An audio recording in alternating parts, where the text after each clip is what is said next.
Sur mon jour de mariage, le fiancé n'est pas apparu à l'hôtel. Il a seulement dit, je dois d'abord m'occuper de ma maîtresse ou elle est malade. Sans verser une larme, j'ai appelé mon père.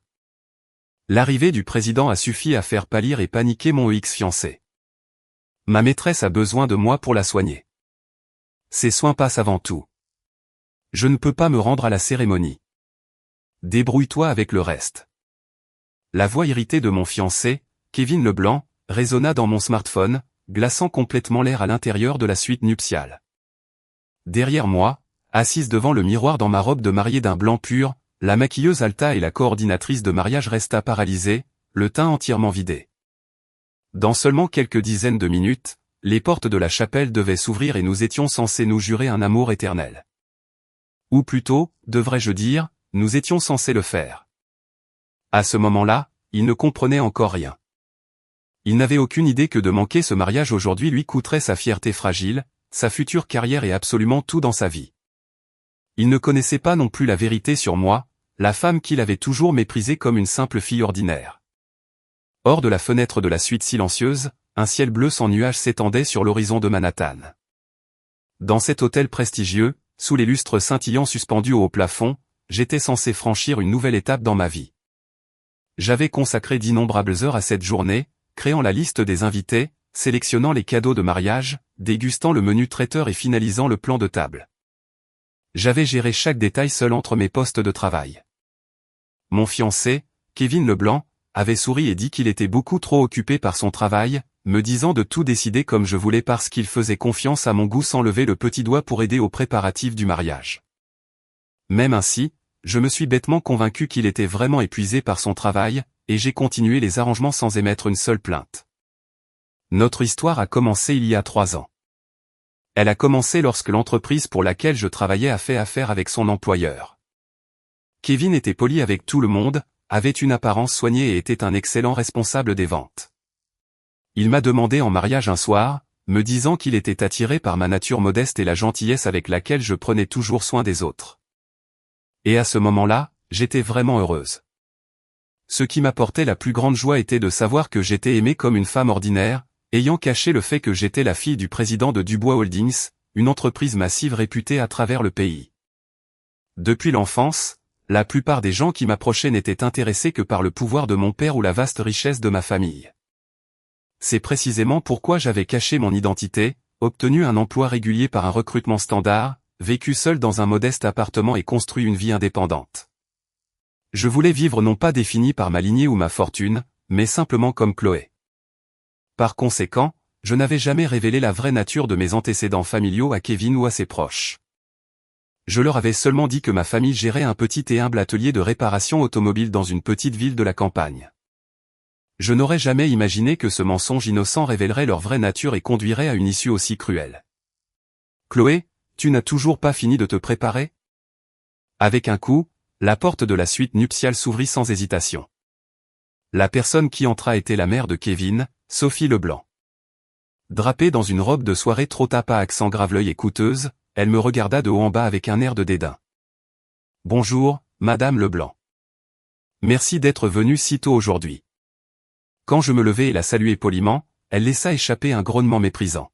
« Eh bien, la robe est assez grande, je suppose, bien qu'elle semble un peu trop extravagante pour une fille fade comme toi.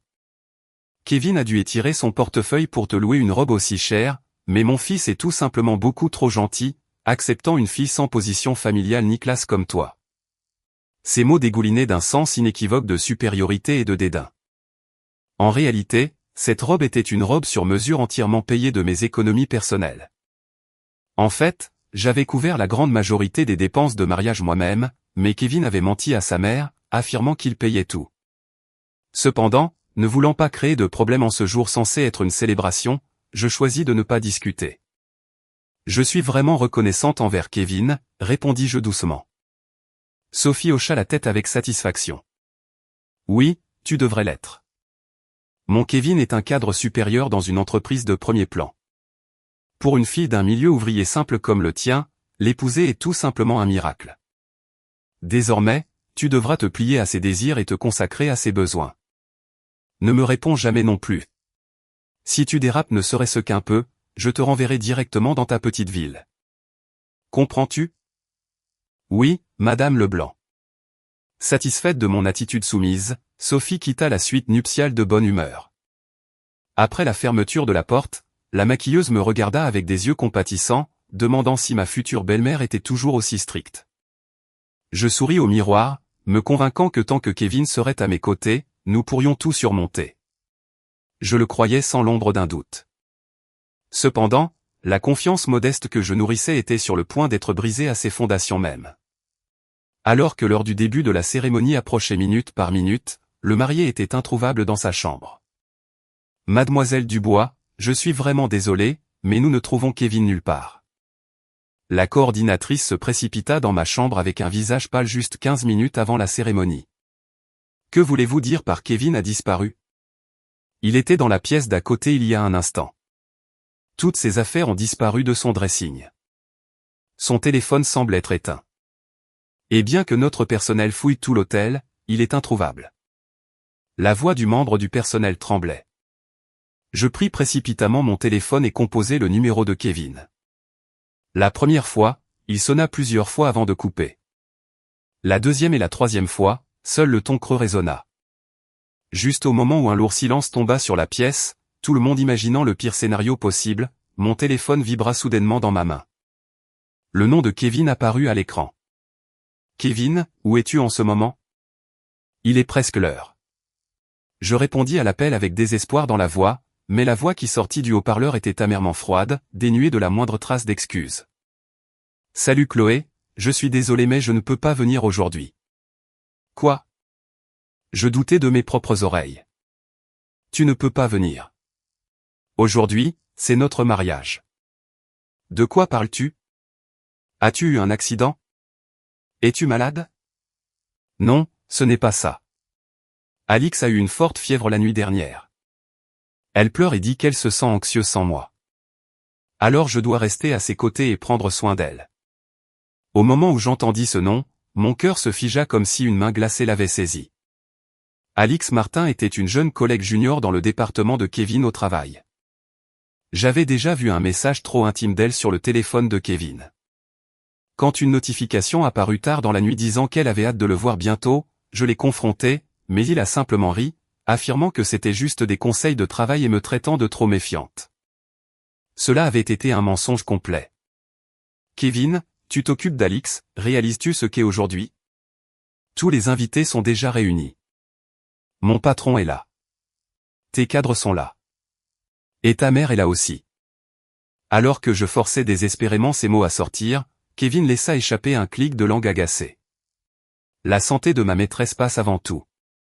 Je t'ai dit que je ne pouvais pas venir au mariage. D'ailleurs, un mariage n'est qu'une fête fantaisiste. Dis juste aux invités que je me suis effondré d'une maladie soudaine et présente mes excuses. Tu peux gérer ça, n'est-ce pas? De toute façon, c'est comme ça. Maîtresse, tu as dit maîtresse? Écoute, je suis occupé à m'occuper d'Alix. Je compte sur toi pour nettoyer le désordre. Au revoir. Sans la moindre trace de chaleur, le téléphone fut unilatéralement déconnecté. Je restai figé, tenant le smartphone à mon oreille. Mademoiselle Dubois, le marié est. La voix terrifiée du membre du personnel atteignit mes oreilles, mais mon esprit devint soudainement extraordinairement clair. Étrangement, pas une seule larme ne tomba. Plutôt que de la tristesse ou un profond désespoir, seule une rage froide et acérée se développa tranquillement dans mon cœur. En regardant mon reflet dans le miroir, mon maquillage professionnel était impeccable. Mais en dessous, mes yeux étaient plus froids et plus clairs que jamais. Il ne vient pas, annonçai-je doucement, plongeant la suite nuptiale dans une panique immédiate. Que devrions-nous dire aux invités qui attendent? Et vos deux familles? Alors que le personnel s'agitait dans la confusion, je sortis un document de mon sac. C'était notre licence de mariage. Kevin avait suggéré que nous allions la remettre ensemble au greffier du comté comme souvenir après la réception, elle était donc toujours en ma possession, complètement non signée de ma part. Je regardai la licence de mariage, la pliai doucement en deux et la mis en pièces. Il ne savait pas, il n'avait aucune idée du prix terrifiant qu'il paierait pour avoir abandonné son mariage avec moi à la dernière seconde pour choisir sa maîtresse. Il ne savait pas que Dubois Holdings, l'entreprise qu'il révérait le plus et le principal client de son employeur, était la propriété de mon père. Il ne savait pas non plus que la maîtresse qu'il soignait actuellement était également une employée de cette même entreprise. Je pris une profonde inspiration, ouvris mes contacts sur mon téléphone et tapai un numéro. Papa, oui, c'est moi. Je suis vraiment désolé, mais pourrais-tu venir à la suite nuptiale tout de suite? À l'autre bout du fil, mon père capta immédiatement le ton inhabituel dans ma voix.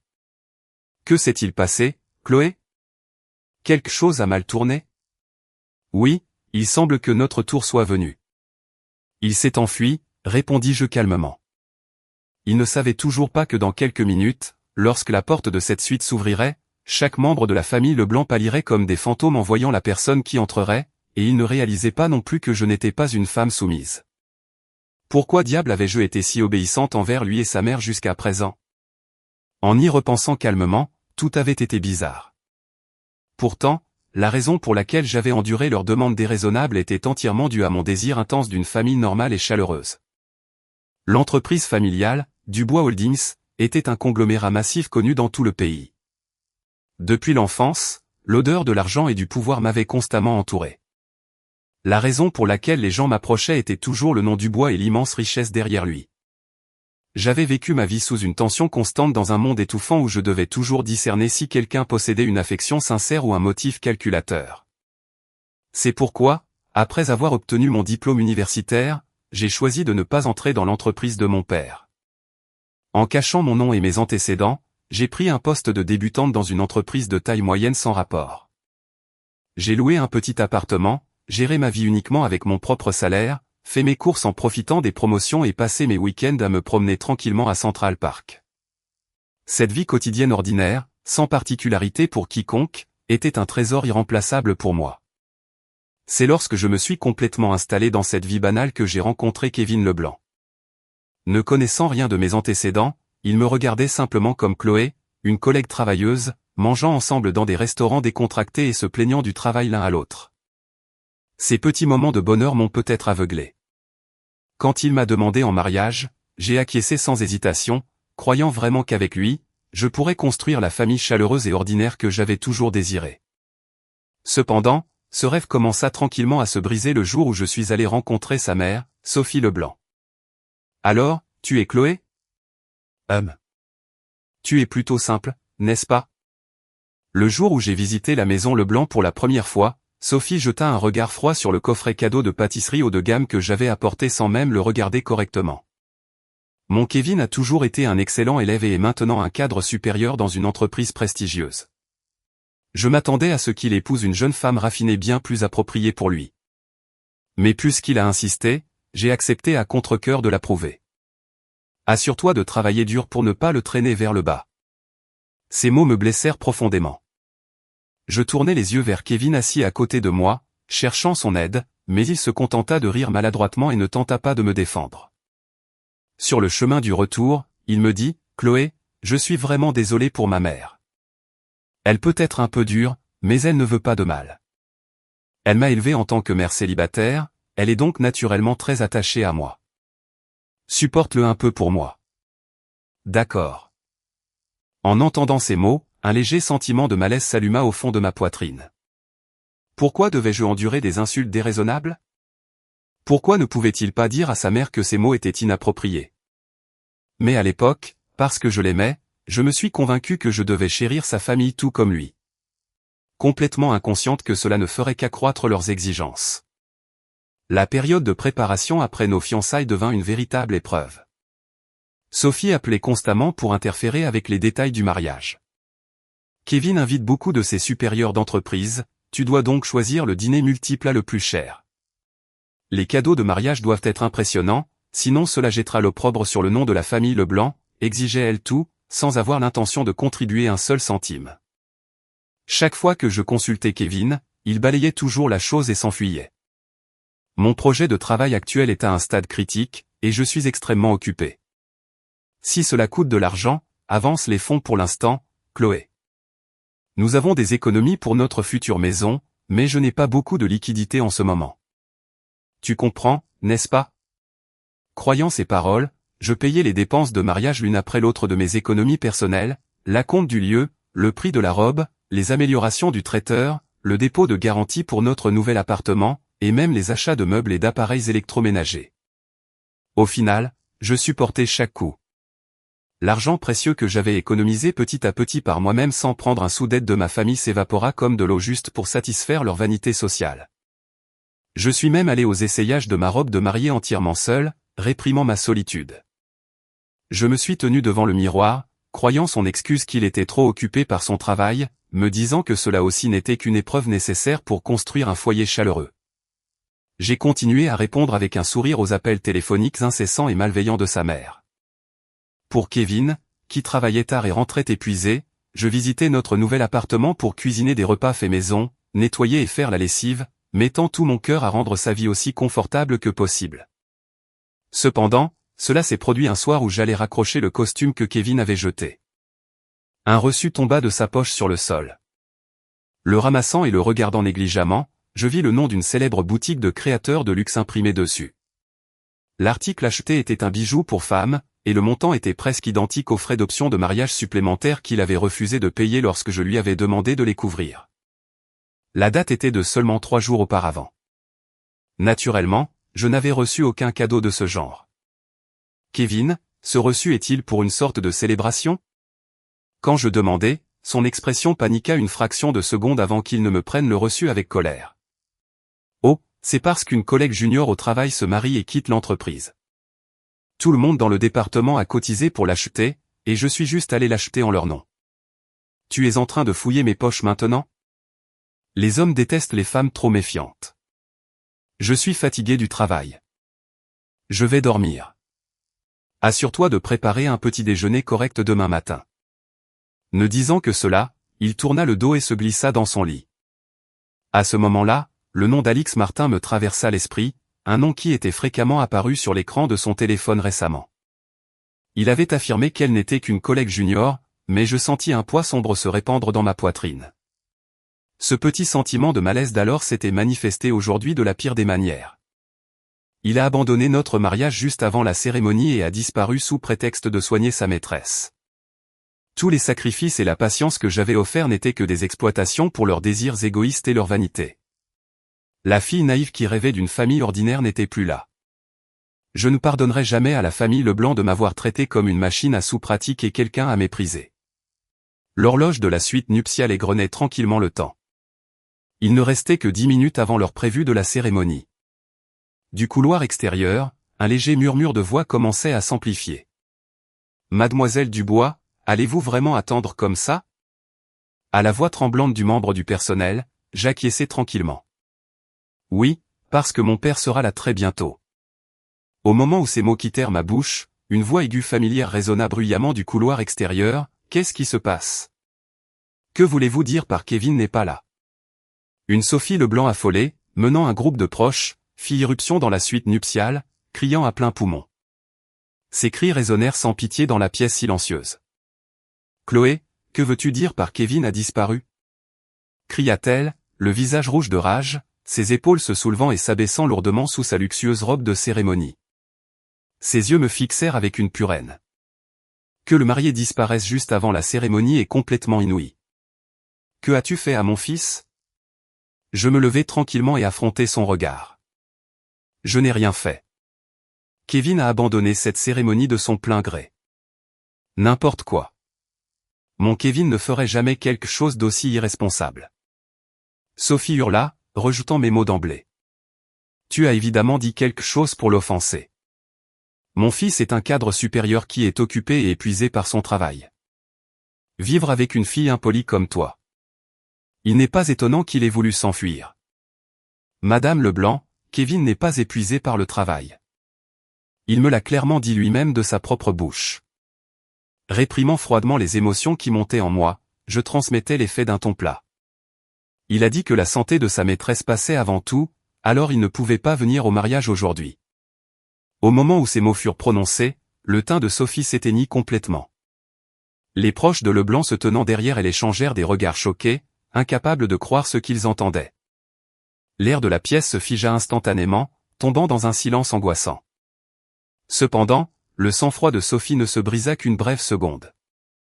Son visage redevint rouge vif alors qu'elle prononçait des mots incroyables, complètement détachés de la décence commune. Une maîtresse? Et alors s'il a une maîtresse? Cela montre juste la compétence d'un homme. Pour un cadre attrayant et en pleine ascension comme Kevin, il est naturel qu'une ou deux femmes s'y pressent. Sophie bombait le torse avec défi et me nargua dans ma robe de mariée.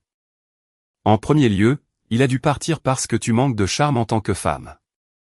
Il n'est pas surprenant qu'il ait dû chercher du réconfort à l'extérieur. Avez-vous élevé votre fils pour qu'il soit un homme qui court après sa maîtresse le jour de son mariage, Madame Leblanc?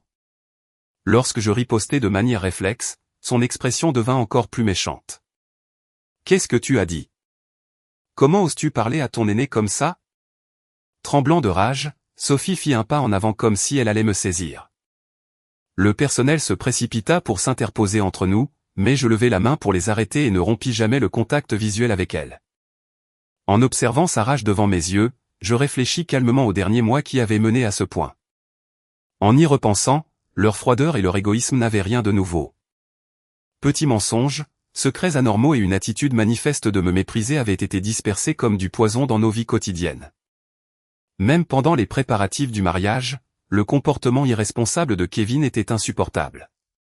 Je suis un cadre supérieur, donc mes invités sont tous des personnes de haut niveau de l'entreprise. Ils sont différents de tes parents ruraux, disait-il habituellement, méprisant ouvertement les invités de mon côté. Personne n'est intéressé par le petit atelier de réparation automobile de ta famille de toute façon. C'est embarrassant, alors ne parle pas trop fort de tes origines. Il insultait négligemment mes parents et mes racines. Chaque fois qu'il le faisait, mon cœur se déchirait. Mais par un désir désespéré de ne pas faire de vagues, je l'ai tranquillement enduré. Sophie n'avait pas non plus le moindre respect pour mes parents. Lors de notre dîner de fiançailles entre les familles, elle avait effrontément déclaré à mes parents, « Notre Kevin est un futur candidat au conseil d'administration. Il vit dans un monde complètement différent d'une petite boutique comme la vôtre. Puisque nous accueillons Chloé dans notre famille, sautons les contributions financières traditionnelles du mariage, et votre côté devrait payer une plus grande partie des frais de mariage. » Mon père ne dit rien, se contentant d'acquiescer tranquillement. Ni Sophie ni Kevin ne comprirent jamais le sens profond intégré dans le regard calme de mon père à ce moment-là. De plus, les petits mensonges de Kevin refaisaient fréquemment surface en matière financière. Il avait proposé d'ouvrir un compte joint pour notre mariage. Je verserai une bonne somme chaque mois, alors tu devrais déposer la moitié de ton salaire aussi. Faisons de cela notre fonds pour notre future maison. Croyant ces paroles, je déposai $1000 sur ce compte sans faute chaque mois, ne doutant jamais qu'il déposait le même montant. Cependant, un jour, lorsque j'ai consulté le relevé de compte, je suis resté sans voix. Ces dépôts n'avaient duré que les premiers mois, après quoi il avait complètement cessé de déposer. Pire encore, l'argent que j'avais déposé était régulièrement retiré par tranches de centaines de dollars. L'historique des retraits énumérait des bijouteries inconnues et des steakhouse haut de gamme. Kevin, quels sont ces retraits? Non seulement tu n'as pas mis d'argent, mais tu le dépenses sans me demander. Quand je lui montrai le relevé et le questionné, il fit un bruit de langue avec une expression aigre. J'ai soudainement eu besoin d'argent pour le réseautage professionnel. Je vais te soutenir avec mes revenus de toute façon, alors ne chipote pas sur des détails mineurs. Les hommes ont des dépenses que les femmes ne comprennent pas. Arrête de surveiller chacun de mes mouvements. Après avoir dit cela, il me prit le téléphone et ne me laissa plus jamais revoir le compte. Ces fonds retirés avaient sans aucun doute disparu dans les dépenses de rendez-vous et les cadeaux pour Alix Martin. En y repensant, son comportement avec son téléphone était toujours suspect. Chaque fois qu'il était avec moi, il posait son téléphone face cachée sur la table. Même en allant aux toilettes, il ne se séparait jamais de son téléphone une seconde, le gardant soigneusement pour que je ne puisse même pas voir les notifications de l'écran de verrouillage. La première fois que j'ai vu le nom d'Alix Martin, c'était il y a environ 6 mois. Pendant que Kevin prenait une douche, l'écran de son téléphone sur la table s'est allumé. En le regardant négligemment, un message est apparu à côté du nom d'Alix. Merci pour le dîner d'hier. Quand pouvons-nous nous revoir? Ressentant une montée d'anxiété, je demandai à Kevin quand il sortit de la salle de bain. Alix est ta collègue junior au travail, n'est-ce pas? Vous semblez très proches. Quand j'ai dit cela, son teint est devenu pâle en un instant. As-tu fouillé mon téléphone sans permission? Ne joue pas avec moi. Criant avec une fureur terrible, il me prit le téléphone des mains. Je lui ai juste donné des conseils de travail et lui ai offert un dîner. Tu es vraiment étroite d'esprit. Sophie aussi essayait constamment de s'immiscer dans mes biens et mes relations personnelles. Tu as dit que ta famille gère un petit atelier de réparation, n'est-ce pas? Les fonds de retraite de tes parents sont-ils sécurisés? Je ne permettrai jamais que les revenus de Kevin soient envoyés comme soutien financier à ta famille. Quand je refusai fermement, Sophie fit une grimace dégoûtée et cracha que j'étais une belle fille peu aimable. Dès le début, il n'avait aucune intention de m'accueillir comme membre de la famille. Il voulait simplement m'utiliser comme épouse décorative pour préserver le statut social de Kevin et comme un portefeuille pratique. Réaliser que j'avais si désespérément cherché à être une bonne épouse me fit me sentir absolument pathétique. Mais aujourd'hui, je dirais un adieu complet à cette femme pitoyable. Je reprendrai chaque bride de dignité et de temps qu'il m'avait volé. Tu m'écoutes seulement? Les cris de Sophie me ramenèrent à la réalité. On ne peut pas empêcher Kevin de ne pas être là. Il a des obligations professionnelles. Mais nous ne pouvons pas laisser les invités attendre comme ça. Tu vas seul dans le hall et tu t'inclines pour t'excuser. Au mot de Sophie, le personnel halta d'incrédulité. Le marié s'était enfui avec sa maîtresse. Pourtant, elle forçait la mariée à s'excuser seule. Dis-leur que Kevin s'est effondré d'une maladie soudaine. Je ne te permettrai jamais de traîner le nom de la famille Leblanc dans la boue. Maintenant, vas-y vite. Arrête de traîner. Sophie me saisit le bras, essayant de me traîner hors de la pièce par la force, mais je repoussai froidement sa main. Je refuse. Qu'est-ce que tu as dit? Je n'irai pas seul dans le hall. Je ne mentirai pas non plus pour m'excuser. Quand je la rejetai fermement, Sophie commença à trembler de rage, son visage devint rouge vif alors qu'elle criait sauvagement, « Regarde-toi. Réalises-tu seulement la chance que tu avais? Si mon Kevin ne t'avait pas choisi, une femme comme toi n'aurait jamais été mariée de toute sa vie. Si tu ne fais pas ce que je dis, je romprai ces fiançailles ici et maintenant. Tu n'obtiendras pas un seul centime de compensation non plus. » J'écoutais tranquillement le torrent d'injures qui sortait de la bouche de Sophie. Contrairement à son état furieux, mon cœur était infiniment calme, rompant les fiançailles pour une compensation. Ils n'avaient aucune idée que les mots mêmes qu'ils utilisaient pour me menacer rebondiraient et les écraseraient entièrement. Je jetai un coup d'œil au téléphone dans ma main. Les aiguilles de l'horloge avaient déjà dépassé l'heure prévue de 5 minutes. Derrière la Sophie hurlante, je sentis la porte de la pièce s'ouvrir à nouveau, mais mon attention n'était pas sur la porte. Elle était clouée à l'écran de mon smartphone, qui avait brièvement vibré dans ma main. Là, un message incroyable était arrivé, non pas de Kevin, mais d'Alix Martin elle-même. Au moment où je vis cette photographie dans son texte provocateur, je me décidai complètement à les acculer sans pitié. Sur l'écran du smartphone, une photo du visage sans défense de Kevin dormant dans un lit d'hôtel. Sous une lumière tamisée, le haut de son corps était nu. À côté de lui, les doigts manucurés d'une femme formaient un signe de paix pour se montrer. Sous la photo, un court message d'Alix était joint. Kevin a choisi de prendre soin de moi plutôt que de ton mariage. Une fille simple comme toi ne pourrait jamais le rendre heureux. C'était absurdement enfantin, mais une déclaration de guerre remplie d'une malice décisive. Normalement, si une mariée se voyait montrer une telle chose le jour de son mariage, elle hurlerait et fondrait en larmes. Submergée par la trahison, s'effondrer sur place pourrait être la réaction naturelle, mais mon cœur ne ressentit pas la moindre ondulation. Opérant tranquillement mon téléphone, j'enregistrai la photo et le message dans un dossier cloud caché. Avec cela, une autre preuve irréfutable était sécurisée. Et, qu'est-ce que tu fais à jouer avec ton téléphone à un moment pareil? Mon calme l'avait-il déplu? Sophie hurla hystériquement. Tu m'écoutes? Dépêche-toi. Va à la salle et présente tes excuses aux invités. J'ai tout entendu ce que vous avez dit, Madame Leblanc. Cependant, il n'y a aucune raison pour que j'y aille. Alors que je répondais platement, Sophie écarquilla les yeux comme si elle regardait quelque chose d'incroyable. Elle ne réalisait toujours rien.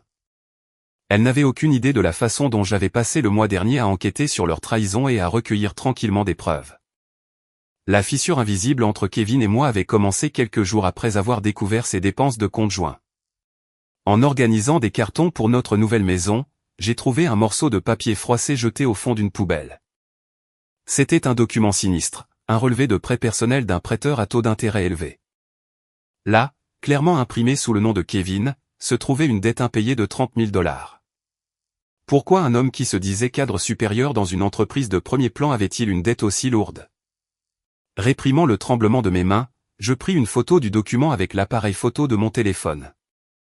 En y repensant, ces paroles étaient toujours enveloppées de vanité et de posture sociale. Je suis un homme destiné au poste de direction, je dois donc me montrer devant mes juniors. Disant cela, il sortait boire tous les soirs dans des lieux de vie nocturne coûteux, dirigeant ses jeunes collègues. Devant Alix, il avait sûrement joué le rôle d'un homme riche et généreux.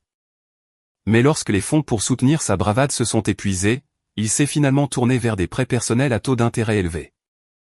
Et pour couvrir cette dette, il a jeté son dévolu sur mes économies. Pour confirmer la vérité, j'ai acheté un petit enregistreur vocal et l'ai caché au fond de sa mallette de travail. Quelques jours plus tard, tard dans la nuit, après qu'il se soit endormi, j'ai écouté les données enregistrées seul, un moment que je n'oublierai jamais. Dans mes écouteurs, une conversation incroyable entre Kevin et Alix. « Et, tu vas vraiment épouser cette fille simple ?» J'ai un peu d'amertume à ce sujet, taquina la douce voix d'Alix. Kevin répondit avec un rire condescendant. « C'est juste mettre nos noms sur papier. Dans mon entreprise, être installé est pratiquement une exigence pour devenir directeur. De plus, elle a beaucoup d'économies et un héritage familial. Une fois mariée, je gérerai cela et lui ferai rembourser toutes mes dettes actuelles. » En écoutant cet audio, j'ai senti la température de mon corps chuter rapidement. Il ne m'aimait pas. J'étais simplement choisi comme un portefeuille pour rembourser ses dettes et un outil pratique pour son avancement de carrière. Mais votre mère n'est-elle pas stricte? Cette fille peut-elle la supporter?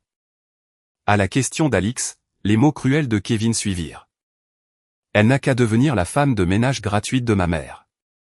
Une fois qu'une femme se marie, elle sert la famille du mari. C'est comme ça que ça marche. Ainsi, je peux prendre du temps pour te rencontrer comme ça, et ma mère sera ravie d'avoir une femme de ménage qu'elle pourra faire travailler gratuitement. Le rire résonnait étrangement dans la nuit. Ces affirmations de m'aimer, ces promesses de construire une famille chaleureuse, tout avait été un mensonge. La raison pour laquelle Sophie me méprisait et répétait des demandes déraisonnables était qu'il ne m'avait jamais traité comme un être humain en premier lieu. Imposant des attentes domestiques traditionnelles, ils avaient l'intention de me dominer comme une servante. Cette nuit-là, au lieu de verser des larmes, je pris une résolution silencieuse. Je rendrai la dignité qu'ils avaient essayé de me voler multipliée par 100. C'est précisément pourquoi j'ai joué le rôle d'une femme soumise et ignorante sans faille jusqu'à aujourd'hui. J'ai payé en silence les coûteux frais de mariage qu'il m'a imposés, tout cela pour tout détruire au summum de leur bonheur arrogant. Cependant, qu'il abandonne ce mariage et s'enfuit de lui-même était une tournure que même moi n'avais pas anticipée. À quoi rêvez-vous? Je vous ai dit d'y aller vite. La voix dure de Sophie me ramena à la réalité. Avez-vous l'intention de traîner davantage le nom de la famille Leblanc dans la boue? Une femme éhontée comme vous est vraiment la pire. Levant lentement le visage, je regardai Sophie droit dans son visage rouge vif. Éhontée? À qui ce mot s'applique-t-il réellement? Qu'est-ce que tu as dit? Sais-tu même de quoi tu parles? Madame Leblanc, savez-vous que Kevin a une dette de 30 000 $? Quand je demandai doucement, les mouvements de Sophie se figèrent instantanément. Des dettes? De quelle absurdité parlez-vous?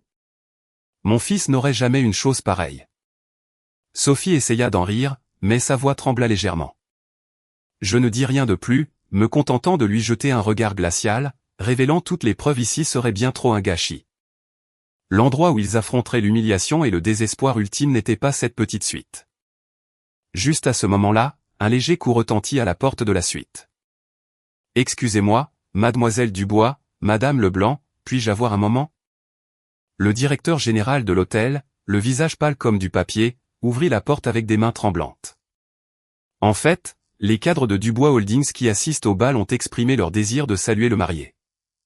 En entendant les mots du directeur, un air de panique évidente traversa le visage de Sophie. Dubois Holdings, c'était le client d'entreprise colossale que l'entreprise de Kevin craignait et flattait le plus. Kevin s'était fièrement vanté d'avoir pu inviter leur cadre à son mariage, se vantant que c'était la preuve de son excellence reconnue. Mais ces cadres n'étaient pas venus à cet endroit pour Kevin. Sophie essaya frénétiquement de se reprendre, élevant la voix. Que devrions-nous faire? Dois-je aller expliquer que Kevin s'est effondré d'une maladie soudaine? Non, ce n'est pas nécessaire. Je me levai, lissant tranquillement la jupe de ma robe d'un blanc pur. Kevin ne savait toujours pas que j'avais déjà tout enquêté en détail. Après que le directeur soit sorti précipitamment, un air froid et lourd s'engouffra à nouveau dans la suite. Incapable de cacher son irritation, Sophie claqua ses talons contre le sol et me barra le chemin. Il n'y a aucune raison pour que j'aille m'excuser seul, déclarai-je. Mon comportement glacial sembla irriter encore plus Sophie. Quelle femme absolument détestable. Maintenant je comprends parfaitement pourquoi Kevin a voulu s'enfuir de toi. Sous l'averse des insultes aiguës de Sophie, je me suis soudainement souvenu de la nuit dernière. La veille d'un mariage est traditionnellement un moment où un couple réfléchit à son parcours ensemble, partageant gratitude et espoir. Cependant, la dernière nuit que nous avons passée fut misérable et humiliante au-delà de toute croyance. La nuit dernière, vers 2 heures du matin, j'étais seul dans notre nouvel appartement, finissant les cartes de remerciement écrites à la main pour les invités. Kevin était sorti en disant que c'était sa dernière nuit de célibataire pour boire avec des collègues et ne montrait aucun signe de retour. Sur la table se trouvaient des piles de plans de table qu'il devait revoir et des enveloppes pour les pourboires du personnel. Alors que je me frottais les yeux épuisés et vérifiais l'horloge, la porte d'entrée s'ouvrit finalement violemment. Kevin, bonsoir. Tu es très en retard. Quand je suis allé le saluer à l'entrée, Kevin se tenait là, la cravate desserrée, titubant sur ses pieds. Et de son corps flottait un parfum fort, bon marché, trop sucré que je n'aurais jamais choisi. Tais-toi. Je suis sorti boire, alors on n'y peut rien. Au moment où il vit mon visage, il fit un bruit de langue et retira ses chaussures. Dans sa main, il tenait un sac en papier d'une marque de luxe inconnue. Kevin, demain matin, c'est très tôt. D'ailleurs, il y a des documents que tu dois encore revoir. Au moment où je montrais les papiers sur la table, un regard d'intense dégoût apparut sur le visage de Kevin. Tu sais, Chloé, tu ressembles vraiment à une mère qui harcèle. Si tu es comme ça avant même que nous nous marions, qu'est-ce que tu comptes faire à partir de maintenant? Crachant ces mots, il balaya violemment la main sur la table, faisant tomber la pile de cartes de remerciement que j'avais passé des heures à préparer sur le sol avec un bruit fort. Les cartes se dispersèrent sur le sol, des cartes remplies de mon écriture soignée, exprimant ma gratitude à ses supérieurs d'entreprise et à ses mentors. Qu'est-ce que tu fais? Alors que je me laissais tomber frénétiquement à genoux pour ramasser les cartes, le téléphone dans le pantalon de Kevin sonna bruyamment. Regardant l'écran avec agacement, il appuya sur le bouton de réponse avec des doigts ivres et le mit directement sur haut-parleur. Allô, Kevin. Tu es réveillé? Dans la pièce silencieuse résonna la voix aiguë de Sophie. Maman, je viens de rentrer. Pourquoi appelles-tu au milieu de la nuit? C'est à propos du mariage de demain. Tu as bien remis les parents de Chloé à leur place, n'est-ce pas? Au mot de Sophie, mes mains qui ramassaient les cartes se figèrent, et je retins ma respiration. Une pauvre fille comme ça qui épouse une famille aussi grande que la nôtre, elle doit suivre strictement les règles de la famille Leblanc. Oui, je sais. Je m'assurerai de bien la former, répondit Kevin nonchalamment, me regardant, accroupi à ses pieds comme s'il se moquait de moi. Et autre chose, Kevin, assure-toi de bien gérer ses économies. Tu as toujours tes dettes personnelles, n'est-ce pas? Ah, ne t'inquiète pas. Une fois marié, je gérerai les comptes bancaires. Je la rembourserai petit à petit avec son argent. Au moment où j'entendis cette conversation, mon esprit devint complètement vide. Juste devant moi, ils discutaient ouvertement de leur plan pour me tromper et voler mon argent. Honnêtement, je me demande ce que tu vois dans une fille aussi simple et peu raffinée. Mais je suppose que si tu obtiens une femme de ménage gratuite et une source d'argent, c'est une bonne affaire. Tu as raison, maman. Pour être honnête, je ne veux même pas toucher une femme comme elle. Alix est tellement plus mignonne et douce. On n'y peut rien. Alix n'a pas d'argent, alors je dois utiliser Chloé pour rembourser ma dette. Les rires des deux résonnèrent étrangement dans la nuit. Agenouillé sur le sol, j'ai gravé chaque mot de cette conversation dans mon cœur, déterminé à ne jamais l'oublier. Aucune larme ne vint, seule une rage lourde et glaciale surgissant des profondeurs de mes entrailles prit le contrôle complet de mon corps.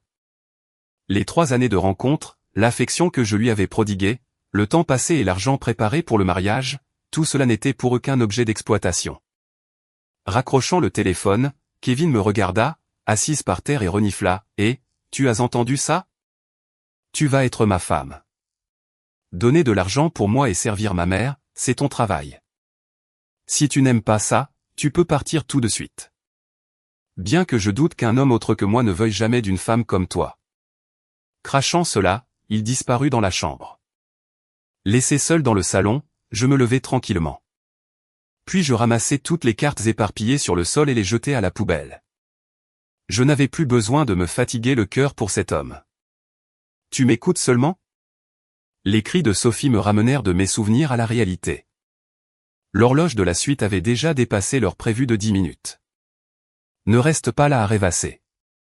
Va à la salle tout de suite. Puisque Kevin n'est pas là, tu vas t'excuser même si tu dois te mettre à genoux.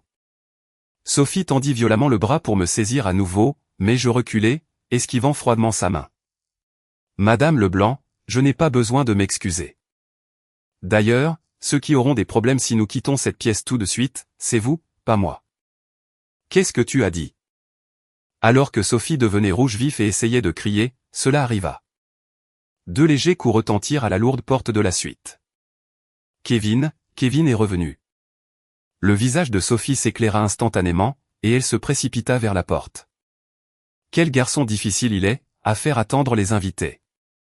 Sophie tira la poignée de porte avec force. Cependant, ce n'était pas Kevin qui était censé s'être enfui avec sa maîtresse. Vêtu d'un costume sur mesure impeccable, un homme distingué aux cheveux gris et aux yeux brillants d'une dignité acérée se tenait devant elle. Derrière lui, plusieurs assistants vêtus de costumes sombres suivaient silencieusement. « Qui êtes-vous ? » C'est la suite de la mariée. Les personnes non concernées devraient. Demanda Sophie avec un air méfiant. Mais l'homme ignora complètement ses paroles. Entrant lentement dans la suite, il marcha droit vers moi. « Chloé, je suis désolé d'être en retard. » Sa voix profonde et calme résonna dans la pièce, laissant échapper un petit soupir, je baissai la tête doucement. « Papa, je suis désolé de t'avoir appelé si soudainement. » À ce moment-là, Sophie et les proches de Leblanc se figèrent comme frappés par la foudre. Ils ne réalisaient toujours pas que mon père, debout devant eux, était une puissance absolue capable d'écraser la famille Leblanc jusqu'à ses fondations mêmes. Au moment où mon père entra dans la suite, la qualité de l'atmosphère de la pièce changea radicalement. L'espace qui avait été dominé par l'hystérie arrogante de Sophie, tomba instantanément dans le silence, comme aspergé d'eau glacée. Mon père n'était pas un simple propriétaire d'atelier de réparation automobile de petite ville. Il était Arthur Dubois, l'homme qui avait bâti Dubois Holdings, une entreprise massive ancrant l'économie de la nation en une seule génération. Sa dignité imposante ne venait pas seulement de son costume sur mesure ou du personnel se tenant derrière lui, mais de la présence écrasante et du regard perçant possédé uniquement par ceux qui ont survécu à de féroces champs de bataille d'entreprise. Cette présence intimida instinctivement les proches de Leblanc qui avaient vécu leur vie ne se souciant que des apparences sociales bon marché. « Papa, je suis désolé de t'avoir appelé si soudainement. » Quand je parlais doucement, les yeux sévères de mon père s'adoucirent juste un peu. « J'ai entendu la situation dans la voiture en venant ici. Chloé, tu as beaucoup enduré seule. Tu n'as plus besoin de te retenir.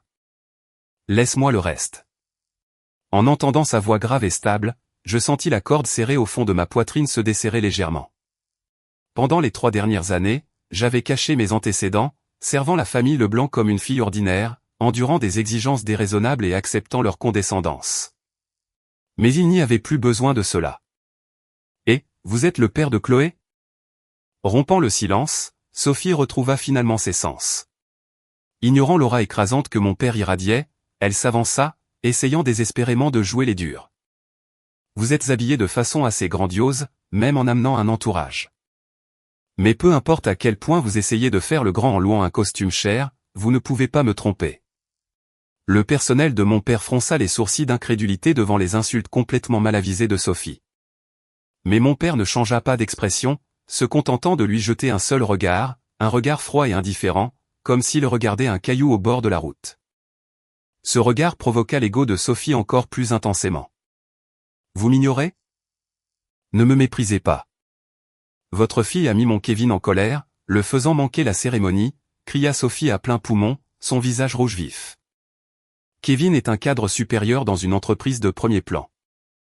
Il est dans une classe complètement différente d'un petit atelier de réparation endetté comme le vôtre. Vous n'avez pas su élever correctement votre fille. Je me suis demandé quel genre de parents elle avait. Mais maintenant je vois. Mon père n'offrit aucune réponse aux mots de Sophie, se tournant simplement tranquillement vers moi. Chloé, où cet homme a-t-il dit qu'il était en ce moment? Il a dit qu'il soignait une jeune collègue nommée Alix qui travaille dans son département. Comme je répondais platement, mon père acquiesça brièvement et fit un léger geste à l'assistant se tenant derrière lui. L'assistant s'inclina silencieusement, sortit rapidement un téléphone et commença à passer un appel. Ses mouvements raffinés et disciplinés n'étaient clairement pas ceux du personnel d'un propriétaire de boutique endetté. Pourtant, Sophie ne remarqua absolument pas l'absurdité.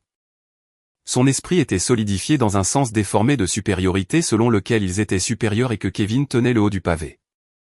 Parler à des gens déraisonnables comme vous est une perte de temps complète. Sophie sortit son téléphone de son sac avec colère. J'appelle Kevin tout de suite pour lui dire que ses fiançailles sont officiellement annulées. Préparez-vous parce que je vous poursuivrai en justice pour des dommages et intérêts élevés. Nous menaçant hystériquement, Sophie composa le numéro de Kevin. La suite redevint silencieuse, remplie seulement de la sonnerie fuyant du téléphone de Sophie. Sonnerie, sonnerie. Mais l'appel ne montrait aucun signe de connexion, un air de panique apparut progressivement sur le visage de Sophie. Qu'est-ce qu'il fait donc? Ne pas répondre à son téléphone à un moment pareil.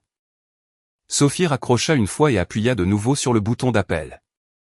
Mais cette fois, avant même qu'une sonnerie ne puisse retentir, un message automatisé parla froidement. La personne que vous appelez n'est pas disponible ou a éteint son téléphone. Kevin avait soit bloqué les appels de sa mère, soit éteint complètement son téléphone. Pourquoi ignore-t-il mon appel? Ce n'est pas possible. Sophie tapota l'écran de son téléphone à plusieurs reprises avec un air d'incrédulité totale. Il ne voulait tout simplement pas que son temps avec sa maîtresse soit interrompu. Pour Kevin en ce moment, même les appels de sa propre mère étaient une gêne. En la voyant paniquer, je parlais doucement. Je ne pense pas que Kevin répondra à l'appel de qui que ce soit en ce moment. Madame Leblanc. Son temps avec Alix Martin doit être bien trop important pour être dérangé, même par un appel de votre part. Mes mots écrasèrent décisivement la fierté de Sophie. Tais-toi. N'ose pas me parler avec autant d'arrogance. Kevin est juste en train de discuter de questions de travail importantes. Si sa carrière est endommagée à cause d'une femme comme toi, comment assumerais-tu la responsabilité? Complètement décomposée, Sophie tourna sa rage vers le directeur général de l'hôtel qui tremblait dans un coin de la pièce. Et, monsieur le directeur, dites quelque chose aussi. Expulsez immédiatement ces hommes suspects. Au moment où Sophie pointa du doigt mon père et son personnel et cria, le directeur de l'hôtel halta comme s'il assistait à la fin du monde. Miséricorde, Madame Leblanc, avez-vous la moindre idée de ce que vous dites? Le directeur, le visage mortellement pâle, s'avança en tremblant violemment. Puis il inclina profondément la tête en signe d'humiliation et de terreur complète. Voyez président Dubois, merci beaucoup d'utiliser notre hôtel aujourd'hui. Au nom de l'hôtel, je vous présente nos plus profondes excuses pour un comportement aussi grossier affiché en votre présence. Devant cette scène extraordinaire, Sophie et les proches de Leblanc perdirent leurs mots, complètement figés. Président, monsieur le directeur, vous avez perdu la tête? Cet homme n'est que le père de Chloé qui gère un petit atelier de réparation, murmura Sophie dans un état second. Mais le directeur, gardant la tête baissée, secoua frénétiquement la tête avec un visage presque en larmes. Que dites-vous? Le monsieur qui se tient ici est le président Arthur Dubois de Dubois Holdings. Les cadres réunis dans le bal aujourd'hui sont tous ici uniquement pour accueillir le président. Au moment où ces mots résonnèrent dans la pièce, les yeux de Sophie s'écarquillèrent et le smartphone dans sa main tomba sur le sol. Président de Dubois Holdings, c'est un mensonge, a dit Kevin. La famille de Chloé ne gère qu'un petit atelier de réparation.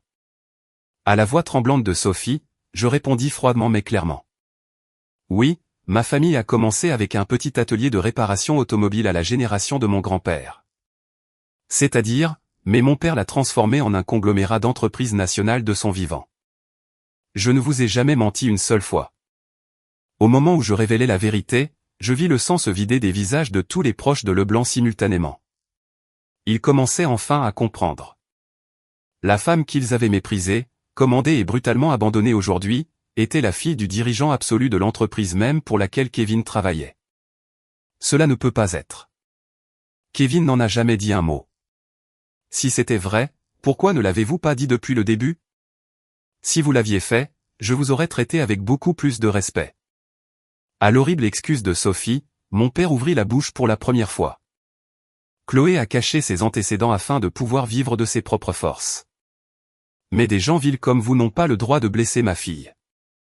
La voix de mon père n'était pas forte. Pourtant, elle portait une rage glaciale et absolue. Votre fils a abandonné ma fille et a choisi une autre femme. Ce fait ne change pas. Je veillerai à ce qu'il paie un prix élevé pour ce règlement de compte. À la déclaration silencieuse de mon père, Sophie s'effondra sur le sol comme si ses jambes l'avaient lâchée. Cependant, son obsession et sa vanité n'étaient apparemment pas encore entièrement brisées. Se relevant du sol, Sophie commença à crier comme une folle. Non, Chloé a trompé Kevin. Kevin n'a rien fait de mal. C'est exact. Si j'explique directement aux cadres de Dubois Holdings qui attendent dans la salle de bal, ils comprendront. Sophie était tombée dans une panique complète, se réfugiant dans le déni de la réalité. Dans son esprit, l'illusion que Kevin était un cadre en pleine ascension cruciale pour son entreprise demeurait.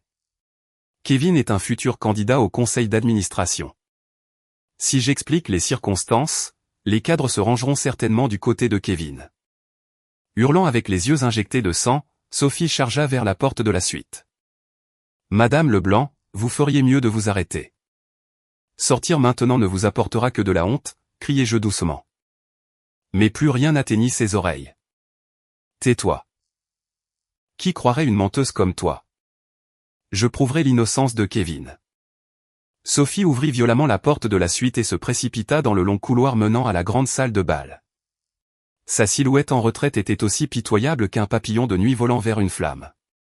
Elle ne savait toujours pas à qui les invités froids qui attendaient dans la salle de bal étaient vraiment fidèles, ni pourquoi ils s'y étaient réunis, et elle ne réalisa pas qu'au-delà de ces portes, le véritable cauchemar pour la famille Leblanc était sur le point de commencer. Après que Sophie se soit précipitée frénétiquement, le silence revint dans la suite. Je m'enfonçai dans le canapé et laissa échapper un long soupir.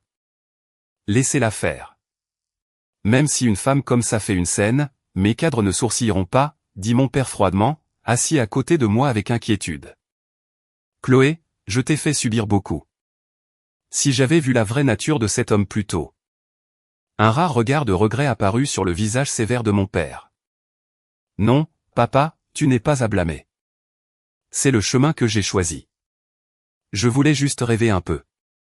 Je secouai doucement la tête, souriant comme si je riais de moi-même.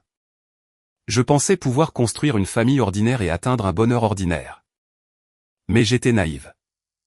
Ce qu'il voulait n'était pas moi en tant que personne, mais simplement un outil pratique et un portefeuille. Je l'ai réalisé trop tard. Pendant que je parlais, mon père me tapota silencieusement l'épaule et acquiesça. Sentant la chaleur de sa main, je sentis enfin mon cœur se soulager un peu. Pendant ce temps, un taxi s'arrêta à la grande entrée de l'hôtel. En sortant se trouvait Kevin Leblanc, qui était censé soigner sa maîtresse bras dessus bras dessous avec Alix Martin. Aucune trace de culpabilité n'apparaissait sur leur visage. Ils affichaient des sourires comme s'ils étaient sur le point de savourer un repas dans un excellent restaurant. Kevin rejeta en arrière ses cheveux coiffés et passa son bras autour de la taille d'Alix. Kevin, c'était vraiment bien. Cette fille simple doit probablement pleurer à chaudes larmes dans la chambre nuptiale en ce moment, dit Alix d'une voix douce. Kevin renifla, la rapprochant de lui. Ça va. Je n'avais de toute façon jamais eu l'intention de l'épouser. Trouver une raison de rompre avant de signer le papier me fait en fait me sentir rafraîchi. Mais qu'en est-il de l'argent du mariage? Les frais d'annulation ne seront pas bon marché. Ne t'inquiète pas, je ferai payer tout ça à Chloé. Sa famille est pauvre, mais elle a beaucoup d'économies personnelles. Kevin commença à se vanter d'un plan égoïste incroyable alors qu'il marchait. Je peux juste inventer une excuse, disant qu'elle m'a mis en colère et a ruiné le mariage. Elle est faible, alors si j'élève un peu la voix, elle s'excusera tout de suite et me donnera l'argent. C'est comme ça que ça a toujours été. Ces mots dégoulinaient d'une cruauté qui me considérait non pas comme un être humain, mais strictement comme un portefeuille pratique. D'ailleurs, ses parents ne gèrent qu'un petit atelier de réparation à la campagne. Ils ne connaissent rien à la loi. Si je les menace, ils se tairont. Je suis un cadre supérieur dans une grande entreprise. Je peux facilement manipuler des gens du bas de l'échelle comme eux. Encore une fois. Oh, Kevin, tu es si méchant. Alors avec cet argent, nous pourrons louer un nouvel appartement de luxe, n'est-ce pas? Bien sûr. Je t'achèterai la meilleure robe, pas cette robe d'allure bon marché qu'elle allait porter.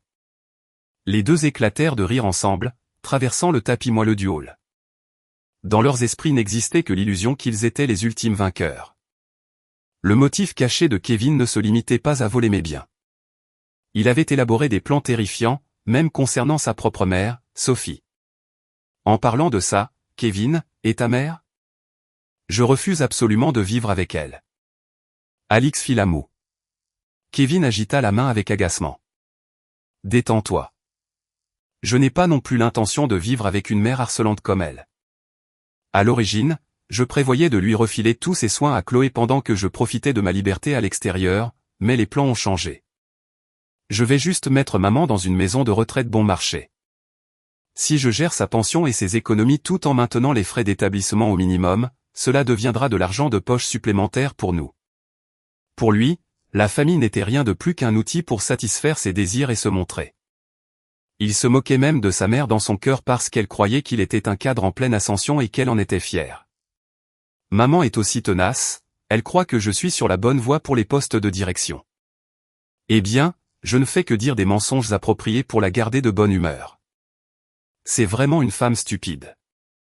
Juste à ce moment-là, le téléphone de Kevin vibra brièvement, affichant des dizaines d'appels manqués de sa mère, mais le regardant avec agacement, il éteignit sans hésitation et le rangea dans sa poche. Appel agaçant à cette heure-ci. Le mariage est probablement terminé depuis longtemps et les invités sont partis. Allez, remettons à cette femme son avis et faisons-lui signer un accord de règlement au lieu d'une compensation.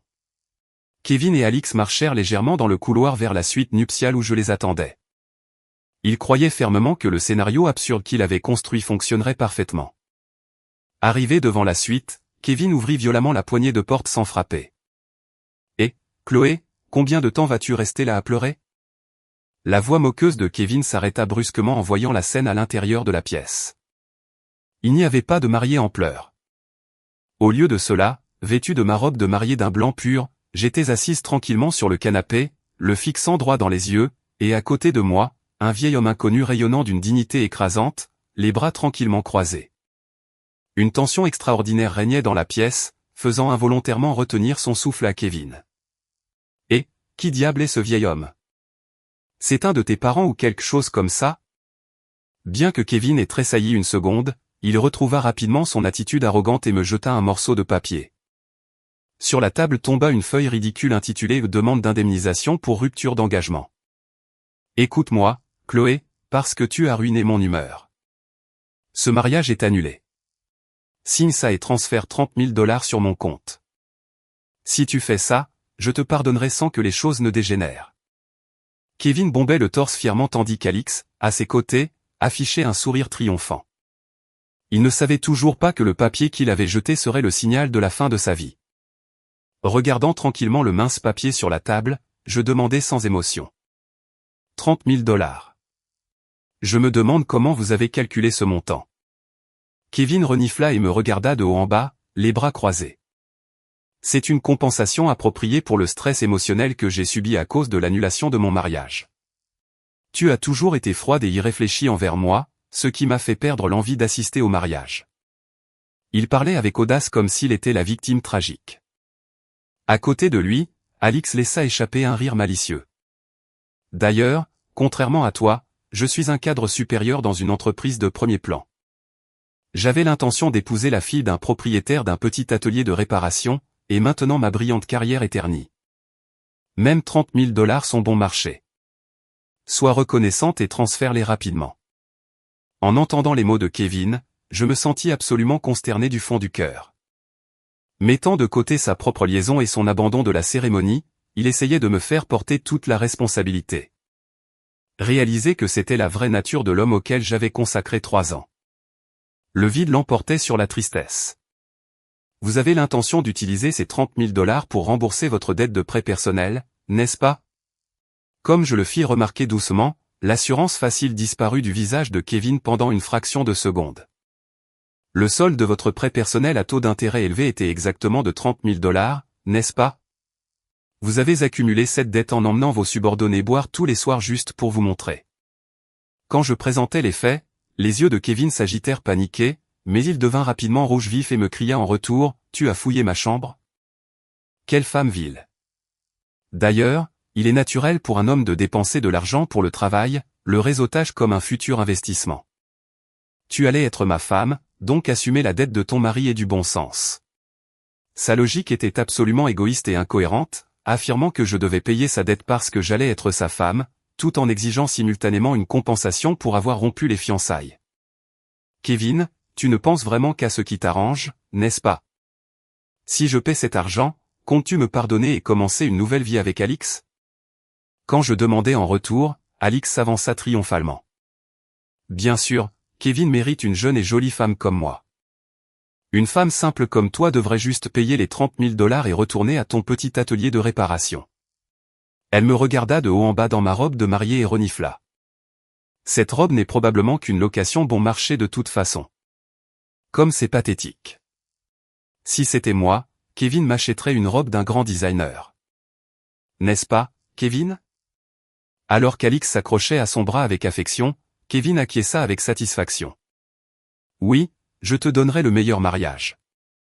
Alix, avec l'argent que j'ai tiré de Chloé. Les deux échangèrent des mots si cruels décontractément juste devant mes yeux. Pour eux, la douleur et la dignité des autres ne signifiaient rien.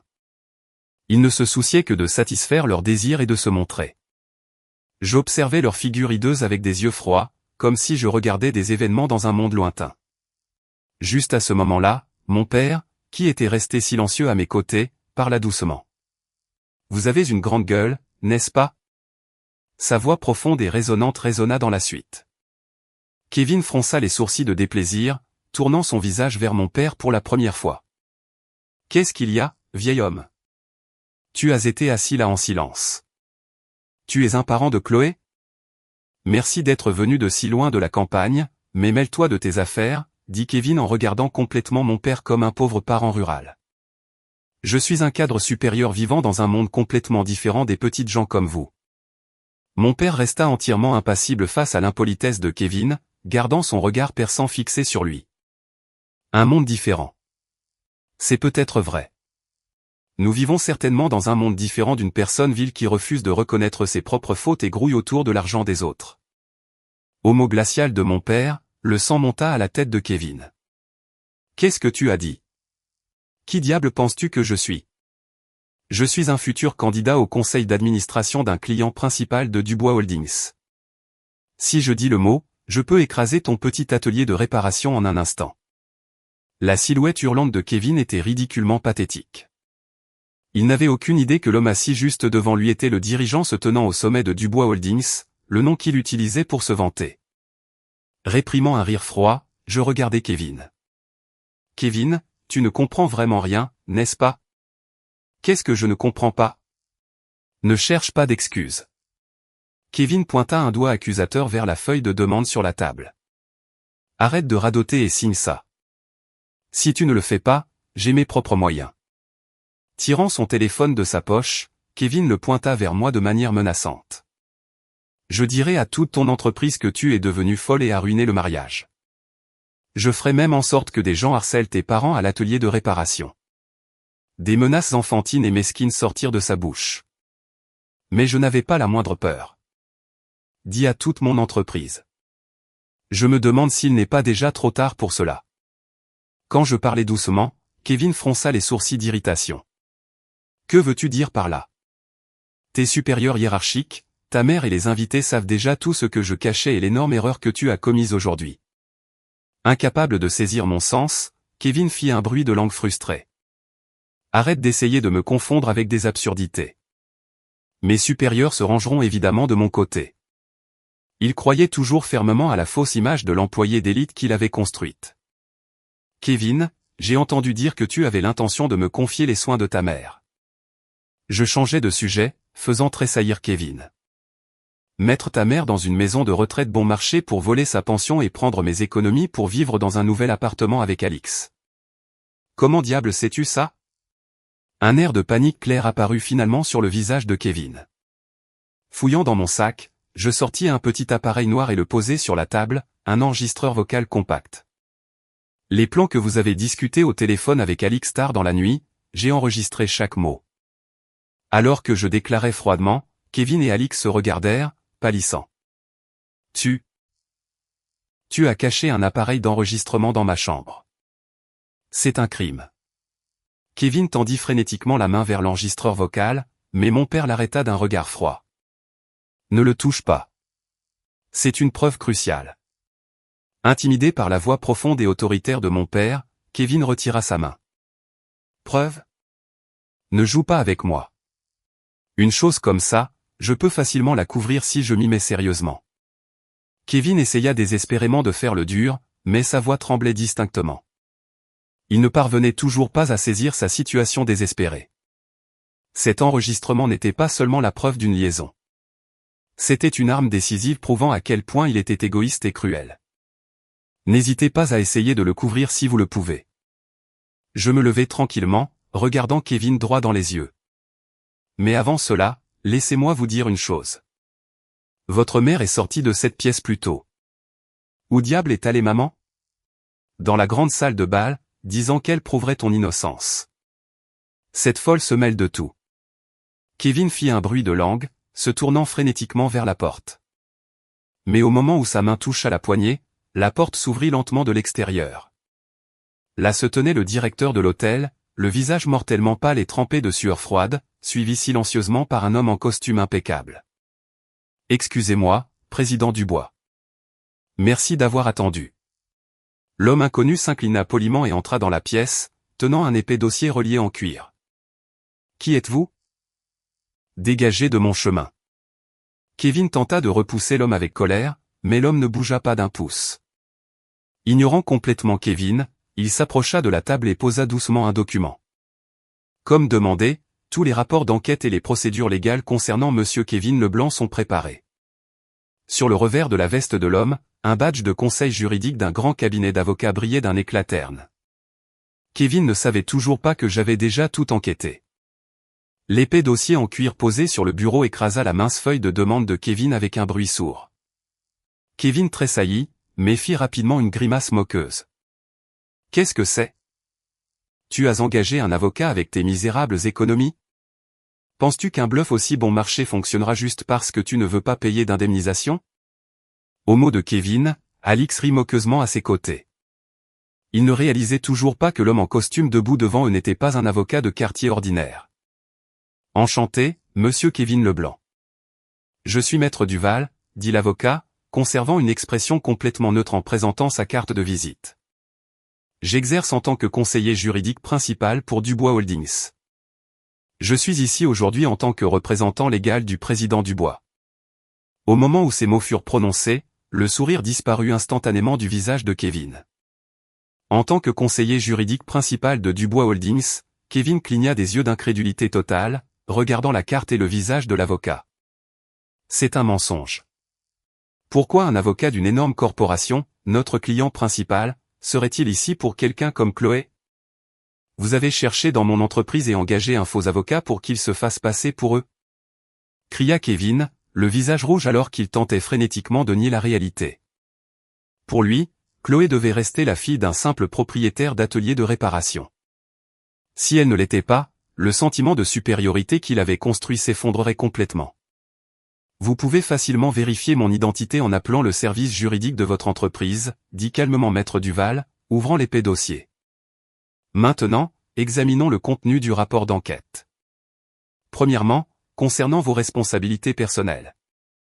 Ce que l'avocat commença à lire était chaque secret financier que Kevin avait caché, ses dossiers de prêts à taux d'intérêt élevés, les paiements en retard et les retraits non autorisés de notre compte de mariage joint. Vous avez personnellement détourné un total de 15 000 $ déposés par mademoiselle Chloé pour des dépenses de divertissement et personnel. Comment savez-vous cela? C'est de la diffamation. Je vais vous poursuivre, cria Kevin, la sueur perlait sur son visage. Comme vous le dites, l'historique de compte seul peut ne pas constituer un crime clair. Cependant, c'est le problème principal. Maître Duval tourna la page et présenta plusieurs documents copiés devant Kevin. Ce sont des copies des notes de frais que vous avez soumises à votre employeur ainsi que les résultats de notre audit d'entreprise. En voyant ces documents, le sang se vida complètement des visages de Kevin et d'Alix. Ces reçus traités comme des frais de représentation professionnelle n'étaient pas des dîners d'affaires avec des clients, mais des dépenses de rendez-vous personnels avec mademoiselle Alix Martin. Des repas raffinés, des séjours à l'hôtel et des cadeaux de luxe pour mademoiselle Martin ont été illégalement réclamés comme dépenses d'entreprise. Et non, c'était des réunions d'affaires légitimes, balbutia Kevin d'une voix aiguë, mais maître Duval le coupa froidement. Nos enquêteurs ont déjà vérifié cela auprès des établissements, obtenant des images de sécurité et des témoignages du personnel. De plus, mademoiselle Alix Martin a signé ces déclarations frauduleuses en tant que votre subordonnée, confirmant son rôle de complice. Je n'ai rien à voir avec ça. Kevin a tout fait seul. Alix paniqua, secouant violemment le bras de Kevin. Alix, tu as profité des avantages, et maintenant tu me trahis. Tais-toi. Je refuse d'être complice de détournement de fonds. Je vais être viré. Quelques minutes plus tôt, les deux se vantaient triomphalement, mais maintenant ils commençaient un gelé de rejet de responsabilité. J'observais leur état pathétique avec des yeux froids et silencieux. La nuit où j'ai découvert pour la première fois la dette de Kevin et sa trahison. Si j'avais été une femme ordinaire, je l'aurais peut-être interrogé en pleurant hystériquement, lui demandant pourquoi il m'avait trahi et ce que signifiaient mes 3 années d'efforts. Mais ce qui montait dans mon cœur n'était pas de la tristesse, mais une rage profonde et silencieuse. Ma vie était trop précieuse pour être gaspillée avec un homme qui ne valait même pas la peine de pleurer. Décidant cela, j'ai immédiatement contacté mon père tard dans la nuit. Papa, je romps le mariage. Il m'a trahi. À ma voix tremblante lors de l'appel nocturne, mon père ne posa aucune question détaillée. Il dit simplement une chose. Je comprends. Nous enquêterons sur tout en profondeur. À partir de ce moment, l'intelligence d'entreprise et l'équipe juridique de Dubois Holdings agirent avec une efficacité écrasante. Les enquêteurs agirent et en quelques semaines, toute la vie de Kevin fut mise à nu. Combien il était vain, comment il avait mal utilisé les fonds de l'entreprise et comment il avait trompé son entourage furent exposés l'un après l'autre comme des preuves irréfutables. Détournement de fonds d'entreprise, en d'autres termes, malversation. C'est un acte criminel clair, la voix froide de maître Duval résonna dans la pièce. De plus, vous avez tenté d'extorquer de l'argent à mademoiselle Dubois en utilisant le mariage comme levier. Toutes les preuves sont entièrement sécurisées. La personne poursuivie pour dommages et intérêts n'est pas Chloé, mais vous. Kevin sentit ses genoux fléchir, se tenant à peine debout en haletant. Son esprit était sans aucun doute en panique complète. Pourtant, sa fierté déformée n'était pas entièrement brisée. Elle ne me dérangeait pas. Je suis un cadre supérieur dans une entreprise de premier plan. Kevin regarda l'avocat avec des yeux injectés de sang, criant sauvagement. Mon entreprise ne croirait jamais des preuves fabriquées comme celle-ci. D'ailleurs, les cadres de Dubois Holdings sont au bal aujourd'hui. S'accrochant à son dernier espoir, Kevin laissa échapper désespérément. Si je leur parle directement, je peux faire virer un faux avocat comme vous en un instant. Je suis un talent précieux favorisé par Dubois Holdings. Il ne parvenait toujours pas à réaliser l'erreur fatale qu'il commettait, que ceux qui avaient découvert sa fraude n'étaient autres que l'équipe juridique de Dubois Holdings, et que l'homme plus âgé assis juste devant lui était le chef suprême de cet empire.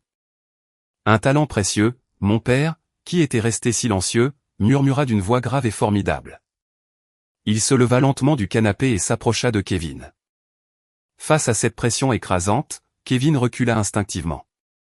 Le système d'évaluation des performances de votre entreprise semble remarquablement défectueux.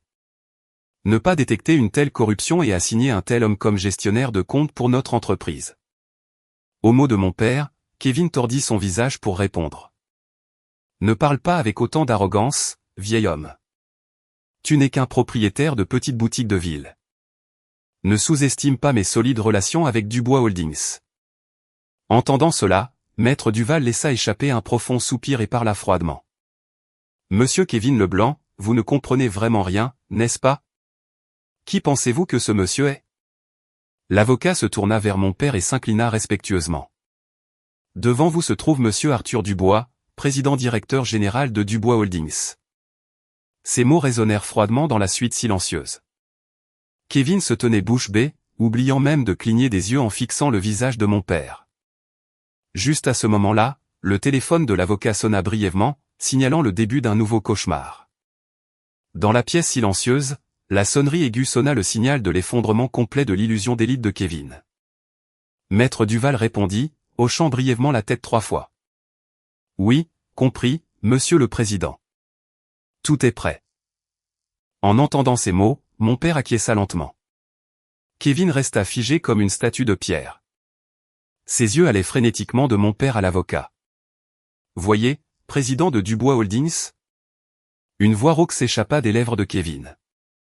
C'est un mensonge, Chloé. Tu as dit que ta famille gère un petit atelier de réparation à la campagne. Je n'ai jamais menti. Le petit atelier que mon grand-père a fondé a été transformé en l'entreprise que vous connaissez par mon père en une génération. Comme je déclarais les faits tranquillement, la dernière trace de couleur disparut du visage de Kevin. Ses jambes perdirent toute force, et il s'effondra sur place comme une poupée dont les ficelles auraient été coupées. Alix, debout à côté de lui, couvrit sa bouche de mains tremblantes, reculant.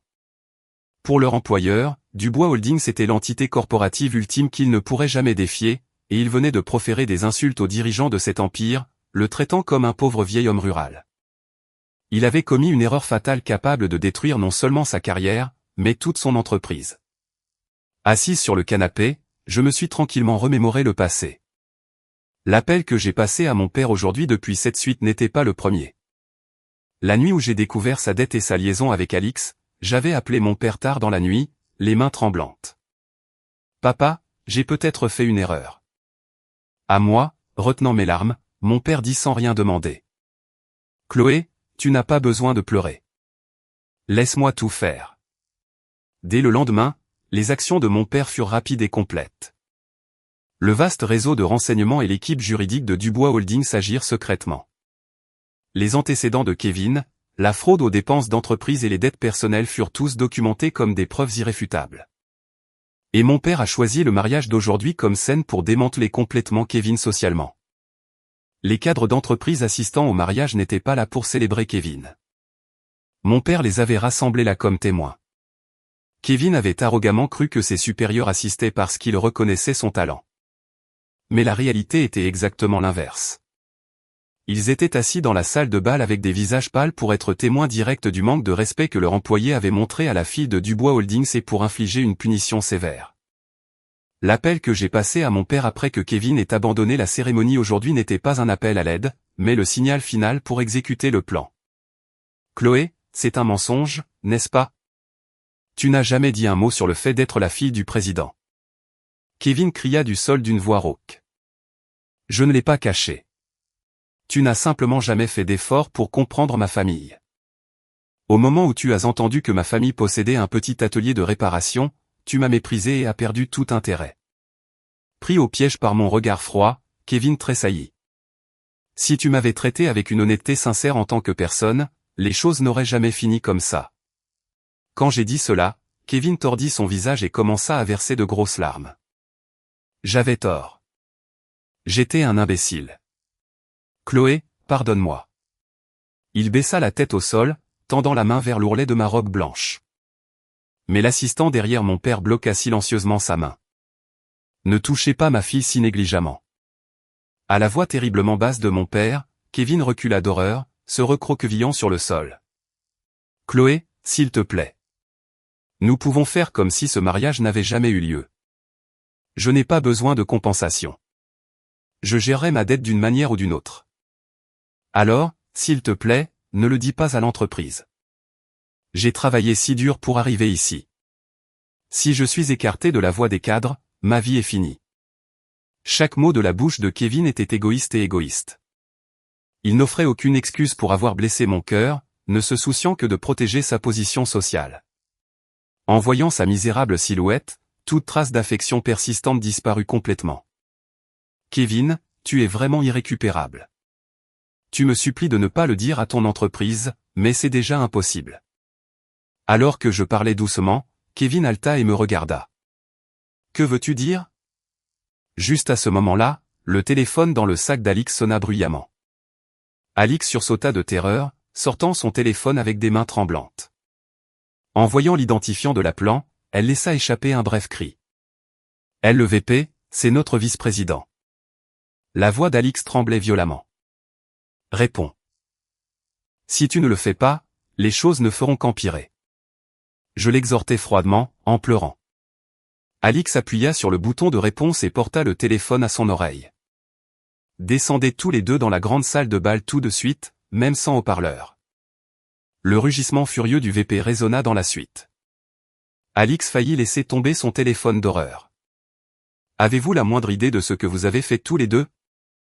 Le PDG et le vice-président exécutif sont furieux. Vous avez insulté la fille du président Dubois, manqué le mariage et commis une fraude aux dépenses. Le vice-président au bout du fil était en panique complète, sa voix craquant de rage. Notre entreprise pourrait être anéantie aujourd'hui à cause de vous. Descendez ici tout de suite et mettez-vous à genoux pour vous excuser auprès du président Dubois, de mademoiselle Dubois et de tout le monde. À ces mots, Alix s'effondra, tombant sur le sol. Je n'ai rien à voir avec ça. Kevin m'a tout fait faire. Alix cria, essayant désespérément d'échapper à ses responsabilités. Mais le VP déclara froidement. Nous avons toutes les preuves de votre fraude aux dépenses ici aussi. Gardez vos excuses pour la police. Si vous ne descendez pas ici à l'instant, vous serez immédiatement renvoyé et poursuivi pour la totalité des dommages. La ligne se coupa. Alix se couvrit le visage, sanglotant hystériquement. Kevin fixait le vide, sa bouche bougeant sans mots. La vie d'élite et la vanité qu'ils avaient construite s'effondrèrent avec un grand fracas. Maintenant, puisque nous sommes convoqués, allons-nous à la salle de bal? Dit mon père doucement, me tendant la main. Prenant sa main, je me levai lentement. La robe d'un blanc pur bruissa doucement sur le tapis. Cette robe n'était pas portée pour un faux mariage avec eux, mais comme un adieu pour commencer ma nouvelle vie. Juste à ce moment-là, des pas frénétiques s'approchèrent du couloir extérieur, et la porte de la suite fut violemment ouverte. Là se tenaient les supérieurs hiérarchiques de Kevin, trempés de sueur froide et pâles comme des fantômes. Et à leurs pieds, Sophie Leblanc, qui s'était précipitée plus tôt, était traînée en arrière, ses cheveux ébouriffés alors qu'elle sanglotait hystériquement. Kevin. Kevin, est-il vrai que tu as volé de l'argent à ton entreprise? Les cris désespérés de Sophie résonnèrent impuissamment dans la suite. En masse, les supérieurs hiérarchiques de Kevin arrivèrent, leurs visages mortellement pâles et trempés de sueur. Et à leurs pieds se trouvait Sophie Leblanc, traînée à l'intérieur en sanglotant hystériquement. Sa robe de soirée était ruinée et son maquillage fondu par les larmes et la sueur. Se précipitant plus tôt dans la salle de bal, Sophie n'avait pas prouvé l'innocence de Kevin. Au lieu de cela, elle avait été confrontée au fait de son détournement de fonds par la direction de l'entreprise de Kevin. Paniquée, elle avait été emmenée de force.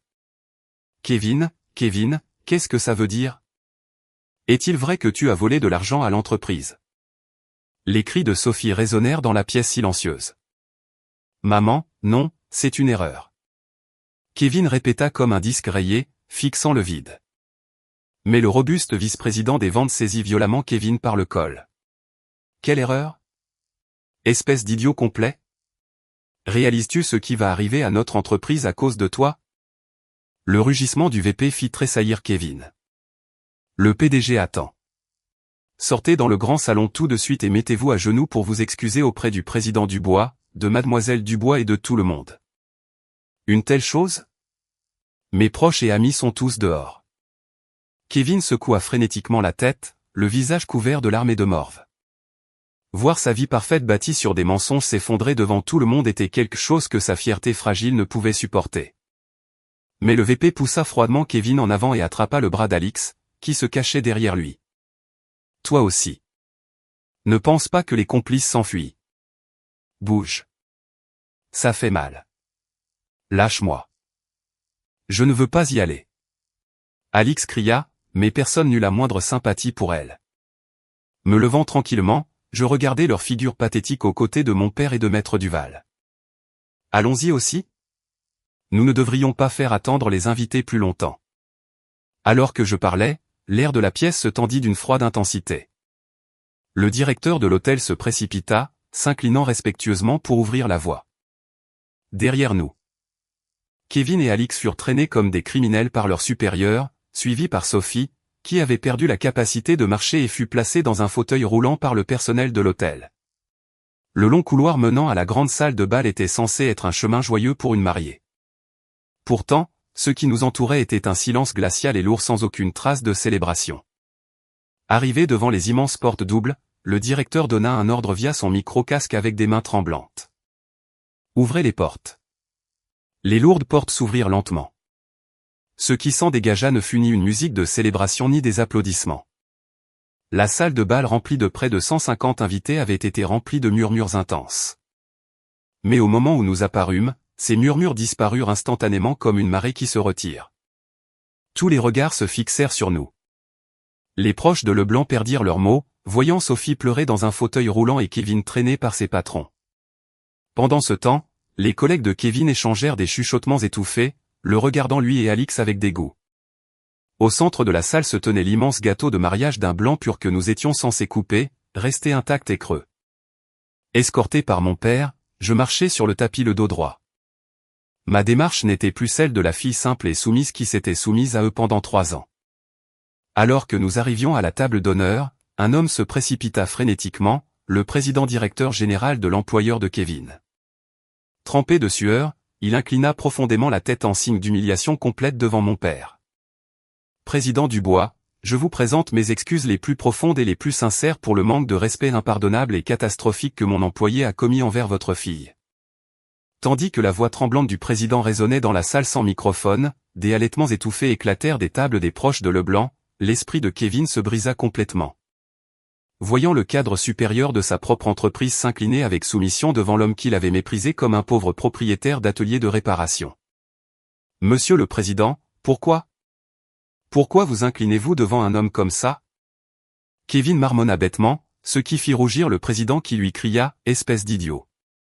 Ne comprends-tu toujours pas ce que tu as fait ? Le monsieur qui se tient ici est le président Dubois de Dubois Holdings, notre actionnaire principal et notre plus grand client. » Ces mots écrasèrent la dernière once d'espoir de Kevin. Un étrange halètement s'échappa de sa gorge, et il s'effondra sur les 2 genoux. Le prix de m'avoir trompé, d'avoir commis une fraude et d'avoir choisi une maîtresse pour protéger sa vanité, était d'affronter toute son entreprise en ennemi et de subir une mort sociale complète. C'est un mensonge. C'est un mensonge. Je n'y crois pas. Sophie, assise dans le fauteuil roulant, recommença à crier hystériquement. Tombant du fauteuil roulant, elle rampa vers mes pieds. C'est toi la méchante. Tu as caché tes antécédents et trompé mon Kevin. Sophie me regarda avec des yeux injectés de sang, tentant de me rejeter la faute. Kevin n'a rien fait de mal. Cette femme a tendu un piège. Tout le monde, ne vous laissez pas berner. Ses cris résonnèrent frénétiquement dans la pièce silencieuse. Elle refusait d'accepter que son fils ait commis un crime et ait pris une maîtresse, elle, une femme liée par la malédiction des apparences sociales. Son fils d'élite était toute sa vie. Madame Leblanc, s'il vous plaît, réveillez-vous. Je la regardais doucement mais froidement. Ce n'était pas un piège. Kevin a commis une fraude de son plein gré et a abandonné ce mariage aujourd'hui de son plein gré. Non, Kevin n'est pas ce genre de garçon.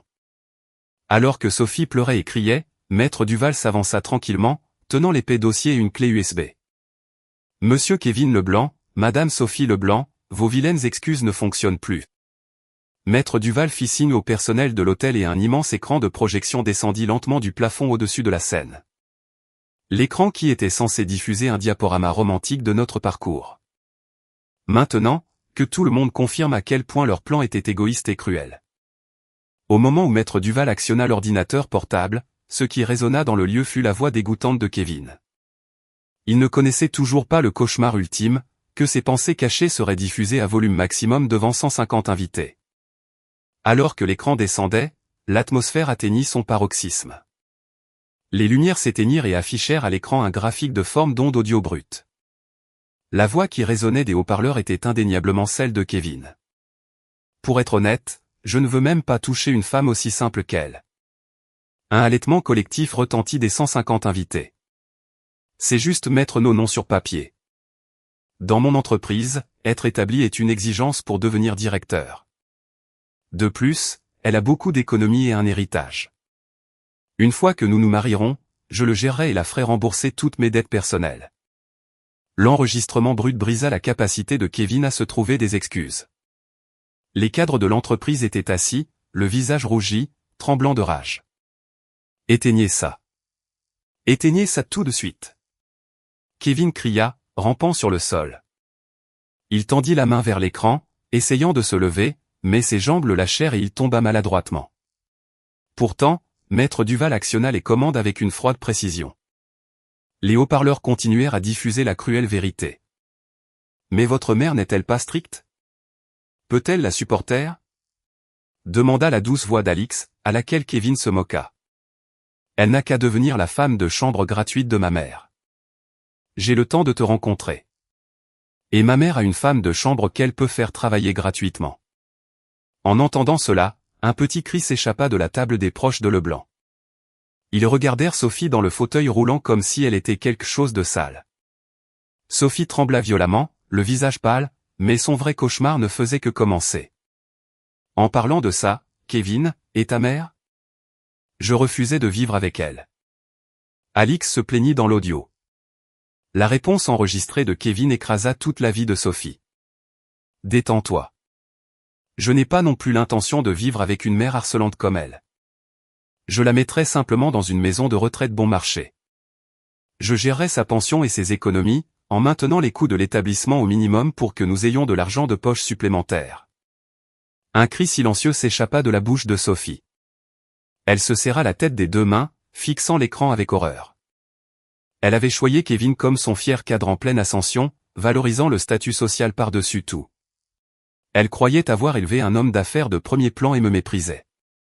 Pourtant, son fils bien-aimé la considérait simplement comme une source d'argent et un obstacle ennuyeux, prévoyant de la jeter dans l'établissement le moins cher et de voler sa pension une fois son utilité terminée. Kevin, c'est un mensonge, n'est-ce pas? Tu allais abandonner ta mère. Sophie rampa vers son fils, mais Kevin ne pouvait même pas la regarder, pleurant comme un enfant, le visage couvert. Aucune sympathie n'émergea des invités, seulement des claquements de langue froids et des soupirs dégoûtés.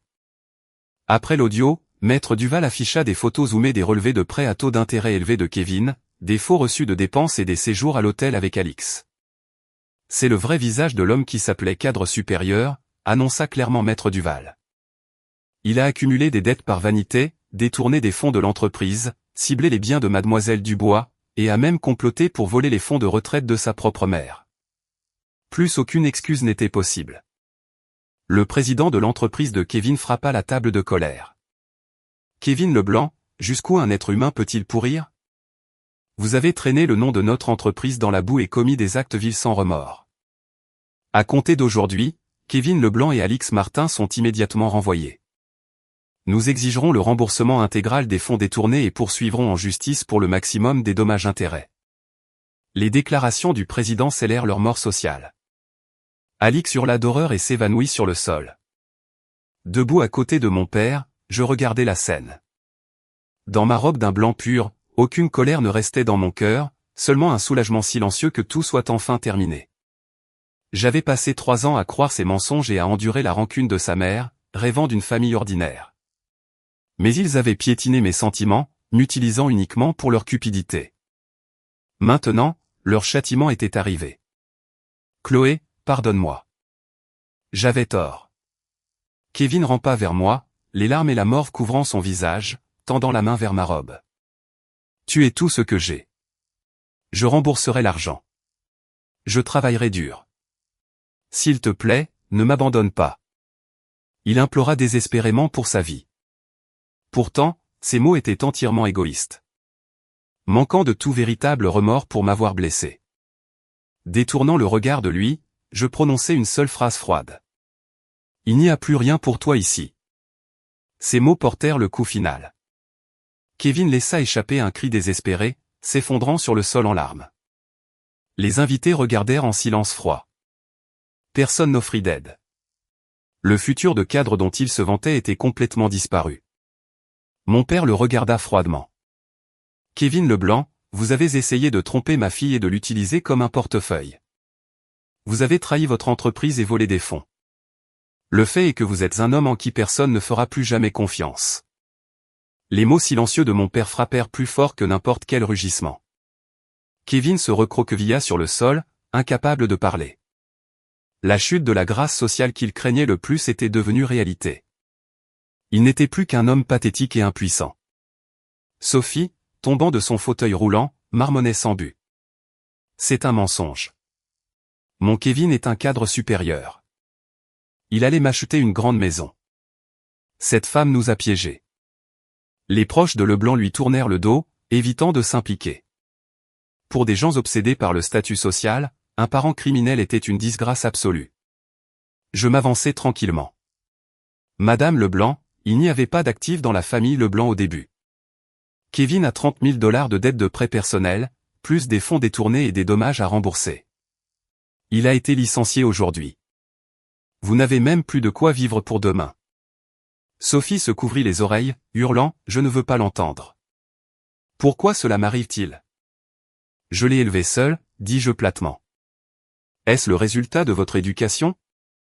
Il est devenu un homme qui trompe les autres et vole la retraite de sa mère parce que vous exigiez le statut et ne lui avez jamais appris l'intégrité.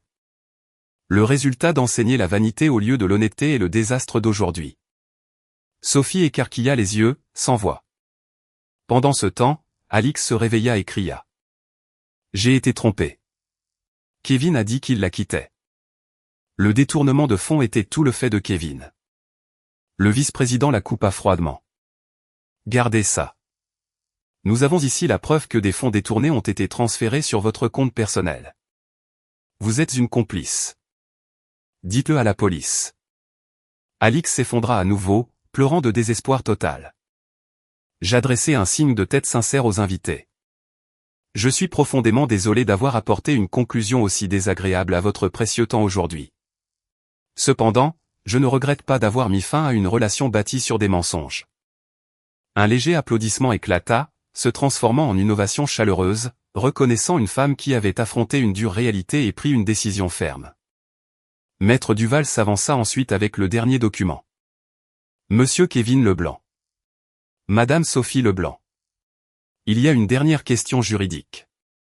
Kevin Leblanc. Voici la demande de remboursement total des dépenses engagées par Mademoiselle Dubois. Frais d'annulation de salle, garantie de voyage des invités, coût de la robe sur mesure, acompte d'appartement et achat de meubles totalisant 120 000 $, y compris une indemnisation pour détresse émotionnelle et les fonds conjoints volés. 120 000 $? Kevin cria d'horreur. Vous êtes fou? J'ai perdu mon emploi aujourd'hui. J'ai 30 000 $ de dette de prêt. Je ne peux pas payer ça. Maître Duval répondit platement.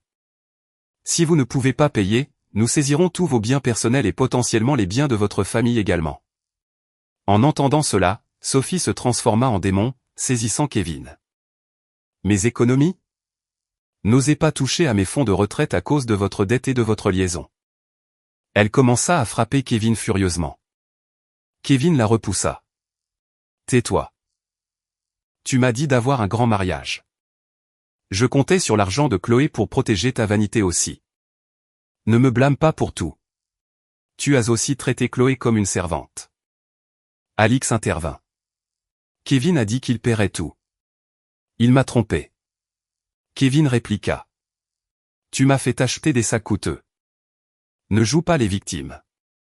Les trois exposèrent leur hideuse vraie nature, se battant violemment devant 150 invités. Je les regardais sans colère ni tristesse, seulement de la pitié pour mon ancien moi qui avait enduré pour eux. Ça suffit. Ma voix claire interrompit leur dispute. Kevin et Sophie levèrent les yeux avec désespoir. Chloé, s'il te plaît. Je serai votre serviteur à vie. Kevin supplia, baissant son front au sol. Je répondis fermement. Tes mots n'ont aucune valeur. Ce que je voulais, ce n'était pas un serviteur, mais une vraie famille bâtie sur le respect mutuel et le soutien mutuel sans calcul égoïste. Tu as tué mon cœur et détruit ta propre vie. N'apparais plus jamais devant moi.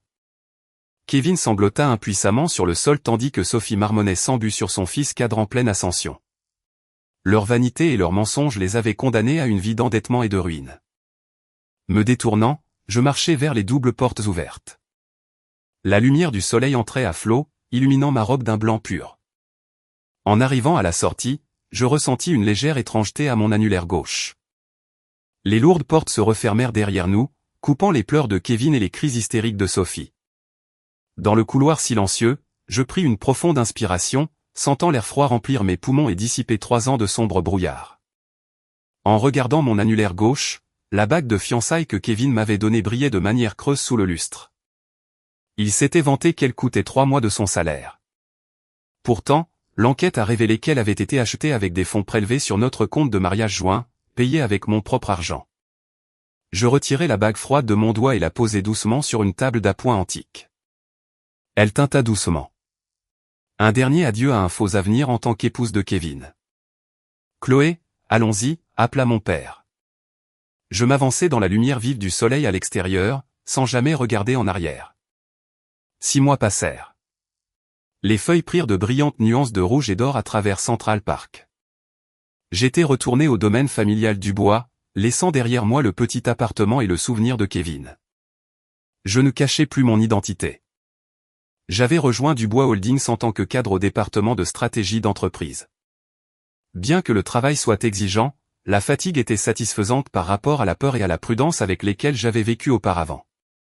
Kevin fut immédiatement licencié, perdant tout statut social pour rembourser $120 000 de dommages et intérêts, sa dette d'entreprise et ses prêts personnels. Il travaille maintenant à des travaux manuels épuisants de jour comme de nuit. Incapable même de déclarer faillite en raison de accusations de fraude, vivant dans la peur constante des créanciers, Alix fut également licencié en tant que complice et travaille de nuit pour payer ses responsabilités légales. Sophie perdit sa maison pour payer les dettes de Kevin et vit seule dans un appartement exigu et froid dans le Queens, le genre d'endroit même qu'elle méprisait autrefois. Rejetée par ses proches et évitée par ses voisins, elle erre dans les supermarchés locaux, achetant de la nourriture à prix réduit, marmonnant à elle-même que son fils est un cadre supérieur.